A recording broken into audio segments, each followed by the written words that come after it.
You're listening to the Grind Line Podcast.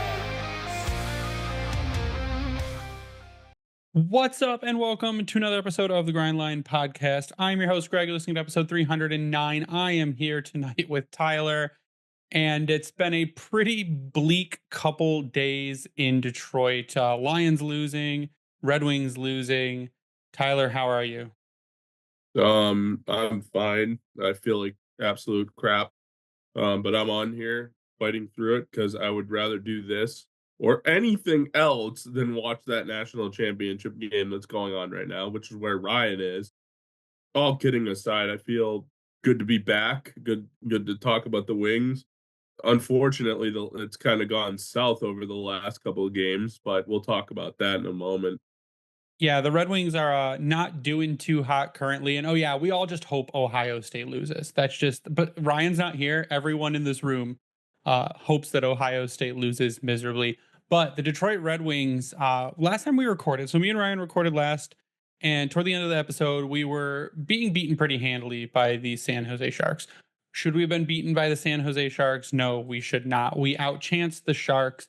We finished with, I believe, a higher Corsi 4 and Fenwick. Yeah, we had a 65-5-9 Corsi 4 at 5v5 and a 65-6-7 Fenwick 4, which means we controlled the puck at 5-on-5 versus the Sharks for more than half of the game, and we still lost. I mean, it was just a horrible. I mean, there was some bad goaltending, there was bad defensive effort.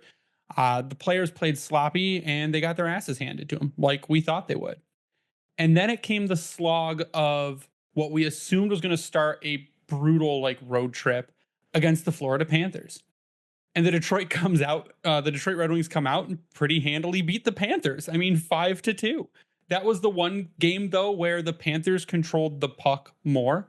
They Red Wings only had 30% possession at 5v5. The Panthers, of course, are a better team, and especially in the third, they really brought it. They ramped it up. And the Red Wings came out with a victory. Dylan Larkin being your top performer, followed by Lucas Raymond, Marco Kasper, who is absolutely on fire right now, Patrick Kane, Moritz Seider, Eric Gustafsson. Your low performers being Justin Holl. There's going to be a theme here. Your low performers being Justin Holl, Albert Johansson, Ben Sherratt, Joe Veleno, JT Compher, Michael Rasmussen. But overall, I think the Panthers game was one where you really went out after getting beat by a team that had really no business beating you, and you were able to play a statement game against the Panthers. Yeah, no doubt.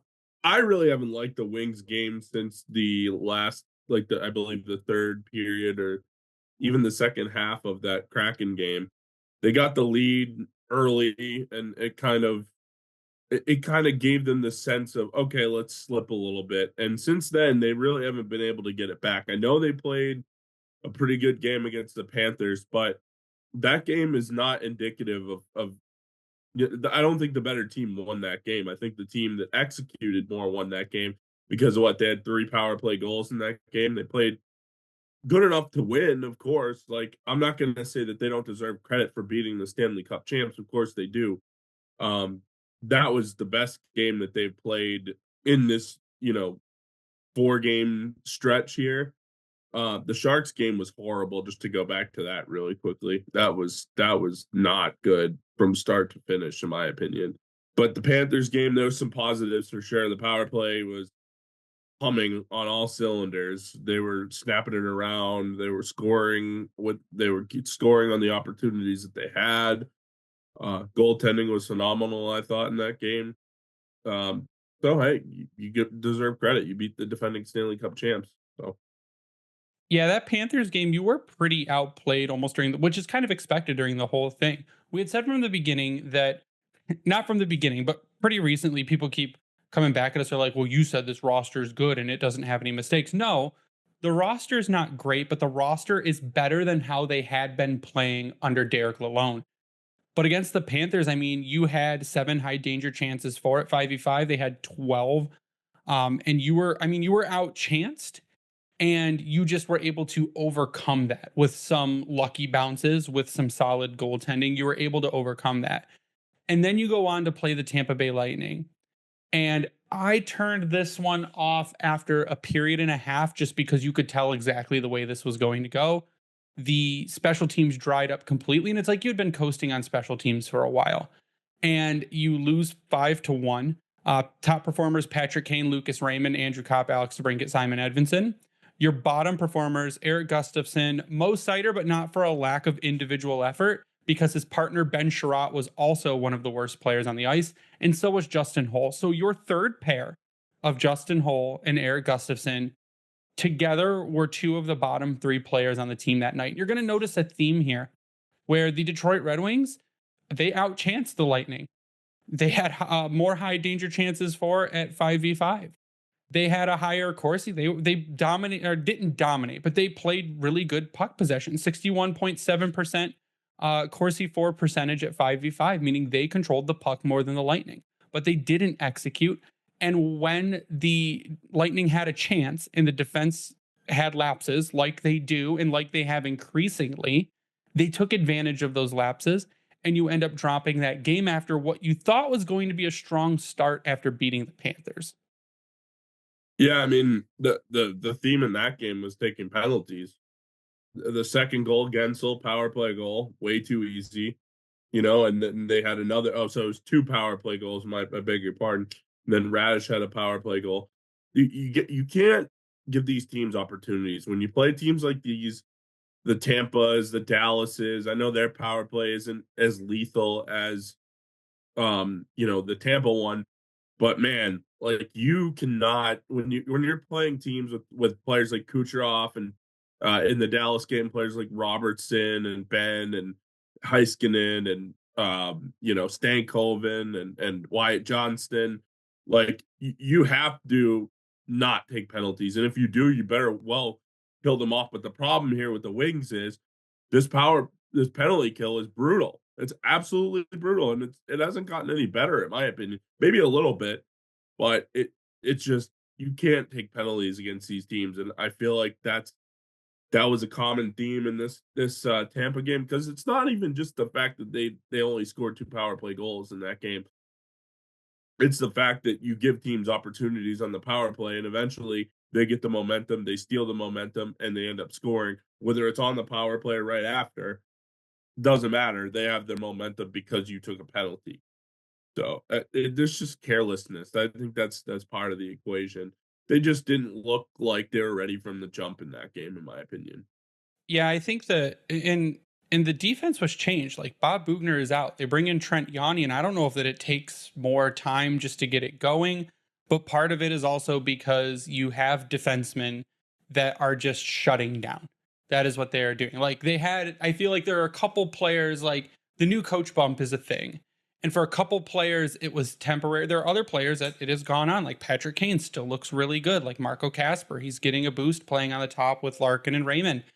Players are taking advantage of this, but the past two games, the defense is tanked. The offense has dried up. Your power play is not clicking anymore. And that is what you had really been taking advantage of during the 7-game streak. You were hot on the power play. You played good defense, and the penalty kill was showing up during that stretch. And it just seems like these past two games, now granted, like we said, they are two very good teams. The Lightning are a good team, surprisingly, again this season. And the Stars are a good team, and they're in their kind of cup window. They're in their contention window, the Stars.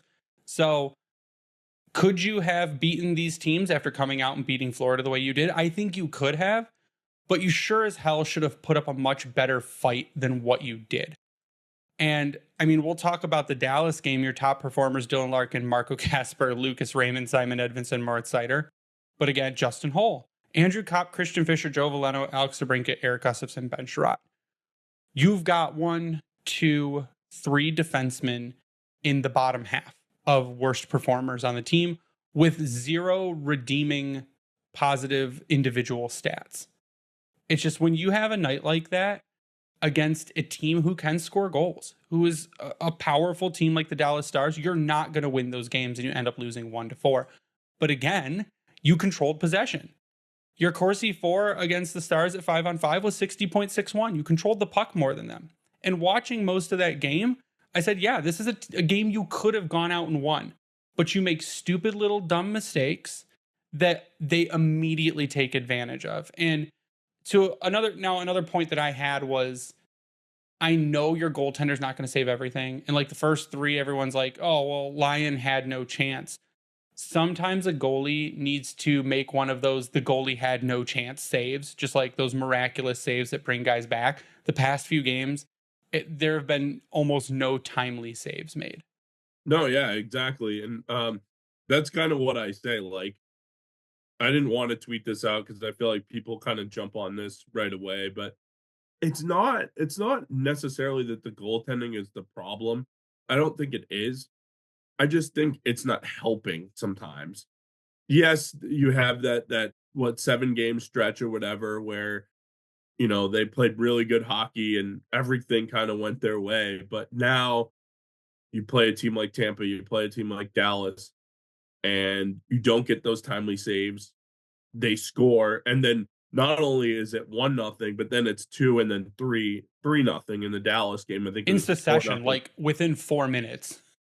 Yeah, it happened quick. It was almost, I think Ken Daniels said it, or maybe it was Larry that said that it's a it's a mirror image of last night, basically, is what he said. And most people weren't watching Tampa game. I watched most of it because we had the 2 TVs going, but otherwise I probably wouldn't have watched a whole lot of it because of the Lions game. But yuck, first of all. But regardless of the situation, the Dallas game pissed me off, I think, more than the Tampa game. Tampa game was like, okay, we lost to San Jose, we beat one of the best teams in the NHL, and then we lost to a really good team where we have a lot of trouble winning in Tampa. But then Dallas, you had the night to regroup, and then the same exact thing happens. Blumel scores at 5:26, Robertson scores at 13:05, and Maverick Bork scores at 14:18. All of the first period. So you're down 3-0 before you're even in the locker room after one period. And I know they say that a 3-goal lead is like the most dangerous lead in hockey, but like I think that McClellan himself said, like, if you go up 3 goals on a team, it's hard for them to come back. Like Yeah, that's your sweet spot is like 3 goals. If you spot 3 goals against a team like the Dallas Stars, that's like you alluded to, a Stanley Cup contender, um, one of the favorites in the Western Conference, like that's just, you're asking to lose the game. You're asking to lose the game against Dallas. You're asking to lose the game against Tampa. Hell, you're asking to lose the game against Philadelphia if you spot a team 3 goals. I mean, even Boston at this point. Boston, right. Time after time, the past few games, like we said, it's the little mistakes, and we'll talk a little bit more about it after the break, that are just absolutely destroying this team as well as defensive breakdowns. So we're going to take a quick break, come back, we'll talk a little bit more about that, go over a little bit, a few more interesting stats that I pulled, and just kind of what this team needs to do to bounce back now and start getting that win streak going again. So give us 1 second. We'll be back after a word from our sponsors. Gambling problem? Call 1-800-GAMBLER. In New York, call 877-8-HOPE-NY or text HOPE-NY 467-369. In Connecticut, help is available for problem gambling. Call 888-789-7777 or visit ccpg.org. Please play responsibly. On behalf of Boot Hill Casino and Resort in Kansas, 21 and over. Age and eligibility varies by jurisdiction. Void in Ontario. Bonus bets expire 168 hours after issuance. For additional terms and responsible gaming resources, see dkng.co/ice. Playoffs? We're talking about playoffs? You bet we are. Get in on the action at DraftKings Sportsbook, an official sports betting partner of the NFL. Scoring touchdowns is key to winning in the playoffs, and you can score big by betting on them at DraftKings, the #1 place to bet touchdowns. Ready to place your first bet? Try betting on something simple like player to score 6. Go to DraftKings Sportsbook app and make your pick. You know we're always down for betting on teams like the Detroit Lions, who have absolutely no quit after laying the smackdown on the Minnesota Vikings this week. New DraftKings customers can bet $5 to get $200 in bonus bets instantly. Go to DraftKings Sportsbook app now and use code THPN. That's code THPN for new customers to get $200 in bonus bets instantly when you bet just $5. Only on DraftKings Sportsbook. The crown is yours. From the chill of the arena to skates on ice and people hitting the boards, an NHL game is a sports experience like none other. And when you are looking for tickets, your pick should be Game Time. Game Time is the only app that gives you complete peace of mind with your purchase. And you can see the great seats with Game Time picks and see the view from your seat on your phone before you buy your tickets. All-in pricing shows you your total cost up front, and you can buy tickets in seconds with just a couple taps. If you find tickets in the same section and row for less somewhere else, Game Time will credit you 110% off the difference. With event cancellation policies that automatically refund your tickets and 24-hour returns guaranteed, you are protected with the Game Time app. Take the guesswork out of buying tickets with Game Time Picks. Download the Game Time app, create an account, and use code THPN for $20 off your first purchase. Terms apply. Again, create an account and redeem code THPN for $20 off. Download Game Time today. What time is it? Game Time. And we're back. And like I said, we're going to talk a little bit more about kind of what the Red Wings need to do to move forward and move past these two losses and kind of get things going again. But first, Vintage Detroit Collection, they are awesome. We do have new t-shirt designs up there. So if you go to Vintage Detroit Collection and you click on the Keep It Local tab of Grindline Podcast, there are about 5 new designs up there that I made, and they're really cool. So go check them out on Vintage Detroit. Like we said, we work with them all the time. It's the only place we get our jerseys from and worked on. They're absolutely fantastic, and it's supporting a local business. So go check out our new designs over at Vintage Detroit. But for what the Red Wings can do to turn things around, I pulled some defensive player stats.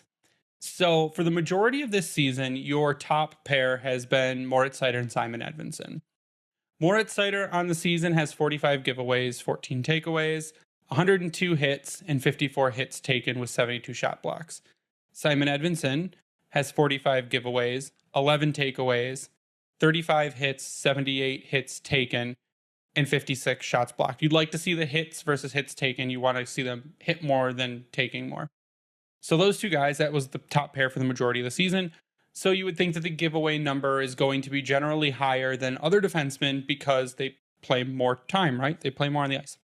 Albert Johansson, 26 giveaways, 7 takeaways. I can't really take his numbers into effect, hasn't played many games, but then you get to Erik Gustafsson, who for a majority of this season has been a bottom pair defenseman or out, scratched, has 50 giveaways, 4 takeaways, 14 hits laid, 66 taken with 25 shot blocks.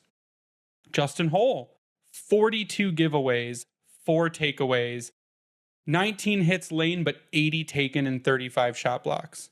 Ben Sherratt, 49 giveaways, 17 takeaways, 55 hits, 73 taken, and 71 shot blocks. So Ben Sherratt's blocking shots, second most on the defense behind Moritz Seider. But when you look at it, you say the giveaways are killing you, especially giveaways in your own zone by defensemen. Defensive coverage has been terrible. It was the Dallas game where one of the goals, literally both the defensemen were covering the same guy and left, I believe it was Robertson open backdoor to get it in. The defense, and me and Ryan talked about it last week, Ben Sherratt's reverted back to a pumpkin. Erik Gustafsson, who we praised like 2 weeks ago for looking like he had been unleashed, like he turned his game around. Justin Holl looked okay.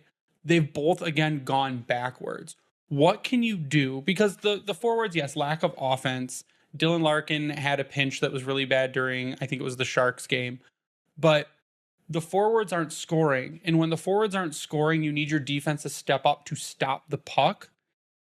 What is going on and how can they fix that? Because it looks like giveaways, it looks like blown assignments, and it looks like overall just lazy play.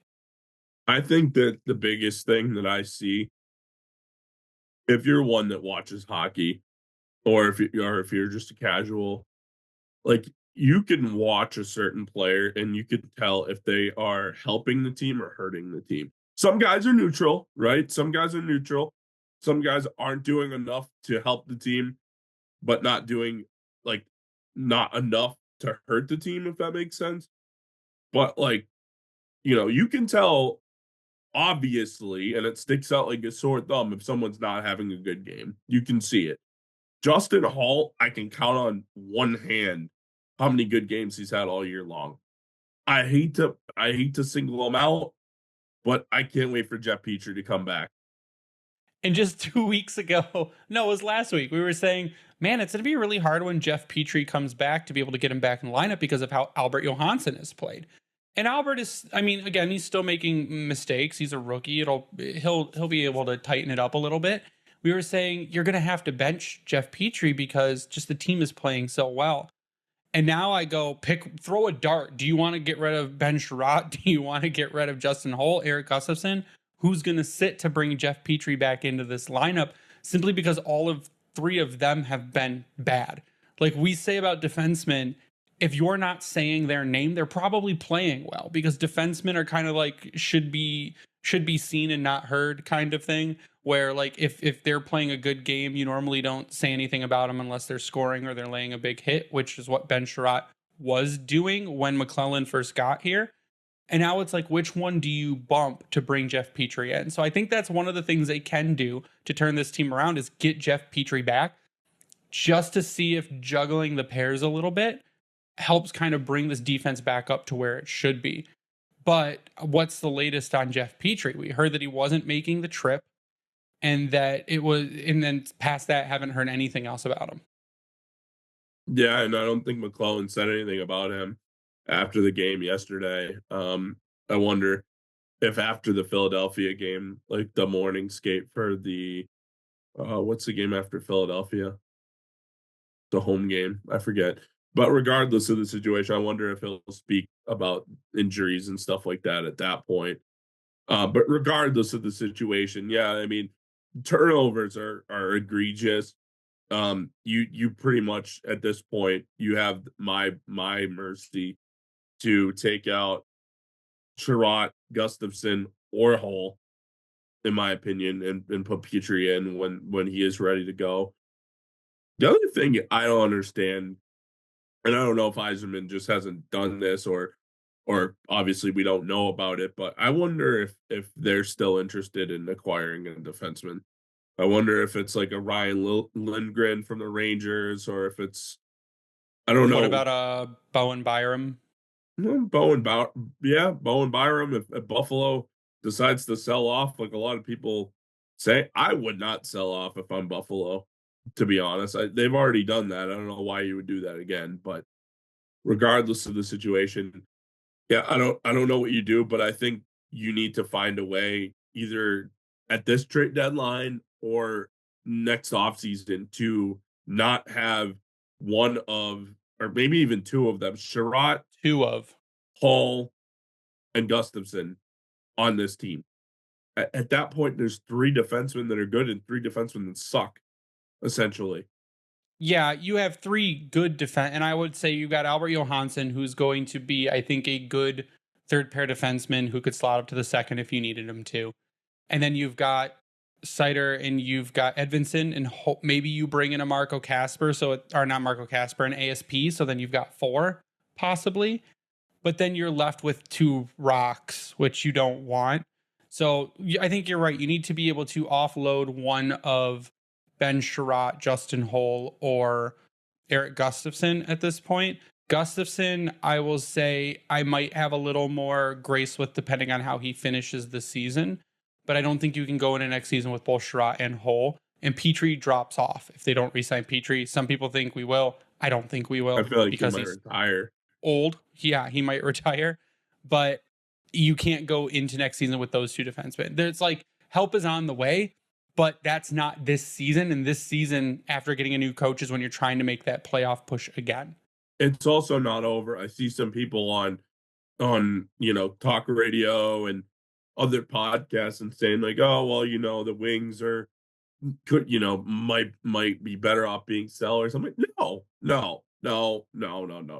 Unless they lose 7 out of 8 or something like that to knock them into the spot where Buffalo is at. Your goal at the beginning of the season was to make the playoffs, and that should continue to be the goal. Yeah, currently the Red Wings are 6 points out of a wild card spot.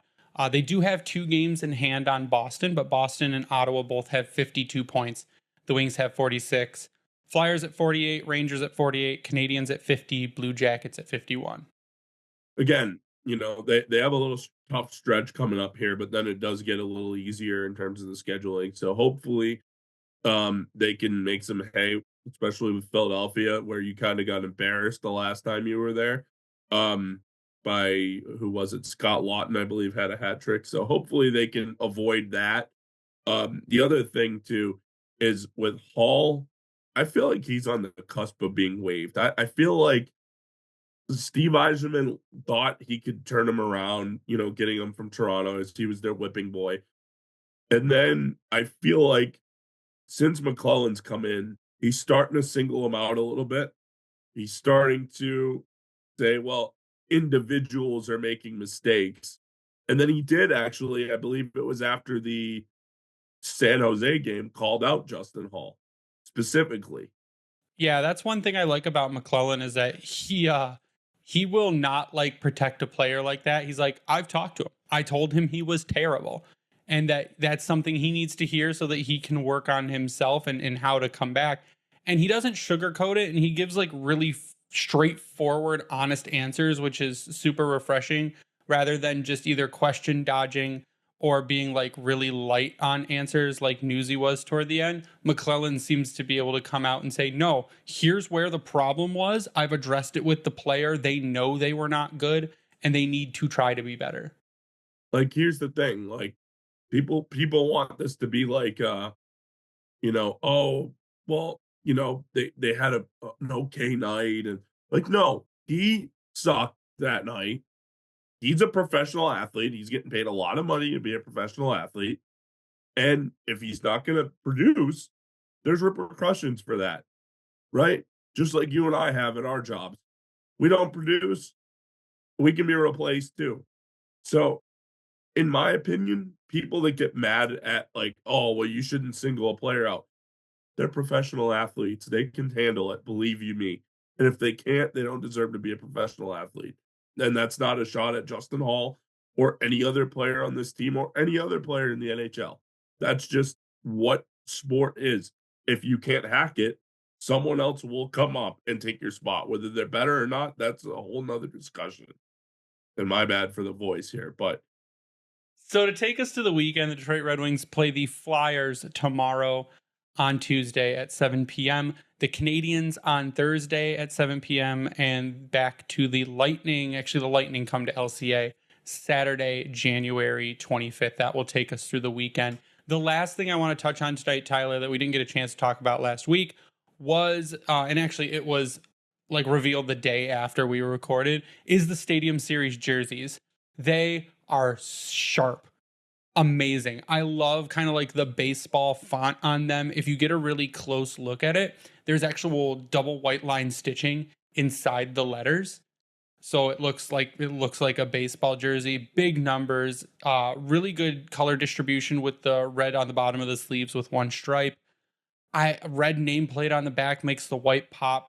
The helmets are phenomenal. The wing on the side of the helmet with the white stripe down the middle, I need that to be an alternate helmet for the rest of the season. I don't like the stripe down the middle, but I do like the wings on the sides. So I'll meet you in the middle there. But everything else, yeah, the jersey's phenomenal. The pants say Hockey Town, right? Yeah, they do. They have Hockey Town right on the front of the leg. Yeah, they're phenomenal. I mean, they'll look good on the ice. They're definitely the best Wings outdoor jerseys since probably the 14 Winter Classic. The all red with the cream old school wing. Yeah, that's probably the best one since I almost wanted them to do cream as the primary color of that jersey. I think that would have made it look a little bit better, but I love what they did. Little trolling of Ohio State with the Detroit script instead of the Michigan script. But I think it came out great. I think they understood the assignment. I think they did a good job. The Wings, I've been critical when they don't understand the assignment. The last reverse retro, the barber pole, but black with red. I did not like that. I feel like a lot of people did not like that. So this is a lot more simple. I know a lot of people are like, "Oh, it's too boring." I don't think it's boring at all. I think it's very similar to what St. Louis just wore in the Winter Classic. I think it's classic. I think it's clean, and I think it's one of those jerseys where you could see them wearing it again. Yeah, their wings were taking. I'm not sure if pre-orders were sold out or not. It was the only way you could get it was to pre-order it through LCA, and they did throw a little Al the Octopus tag on the bottom hem of the jersey. It's just his little like eyes on a purple tag, and it's really cool. I love it. I think you're right. I think it is the best one since the last Winter Classic with the cream and red. And if I can get my hands on one, I'm absolutely going to try, just so that we can kind of look at it on the podcast. Because I think it's a beautiful, an absolutely beautiful jersey. But I think that's gonna wrap it for us tonight. Tyler, I want to get your final thoughts before we sign off. Yeah, I pre-ordered one, more at Cider, so unfortunately, Vintage Detroit didn't have them, so I had to pre-order it through the LCA. But most of my jerseys are purchased through Vintage Detroit. Actually, I should say all of them are purchased through Vintage Detroit outside of that one. And I even reached out to our contacts over at Vintage to see if they had the jersey before I even did the pre-order. And unfortunately, they don't. But that doesn't mean they won't have other jerseys going forward or anything like that. Final thoughts are hopefully they can win this game against Philadelphia and kind of get back on the winning ways. But yeah, I mean that's it. That's really it. Hopefully Notre Dame can keep this game close against Ohio State and eventually win. Other than that, you can follow me on Twitter at SealDog91. Yeah, my final thoughts are going to be thank you, Tyler, for powering through with your terrible voice through this podcast. It's terrible. And that, again, Fanatics right now is running their LA Strong campaign. If you just go to Google and you search Fanatics LA Strong, there is LA team gear, and the proceeds from it go to support fighting the wildfires and the people that have been displaced from the LA wildfires. So yeah, go to Google, search Fanatics LA Strong. It is like the first link that pops up. Fanatics doesn't make any money from it. All the money goes toward the wildfire relief efforts. But that is going to do it for us tonight. We'll give a shout to Vintage Detroit, like we said earlier, the only place you should get your Detroit jerseys from and worked on. The Hockey Podcast Network for hosting us and spreading us around. And you can go sub to us on YouTube, youtube.com, and search the Grindline Podcast. Turn on notifications. You'll be notified whenever an episode goes live. But that is going to do it for us tonight. So for Tyler, I am Greg. You stay classy, Hockey Town.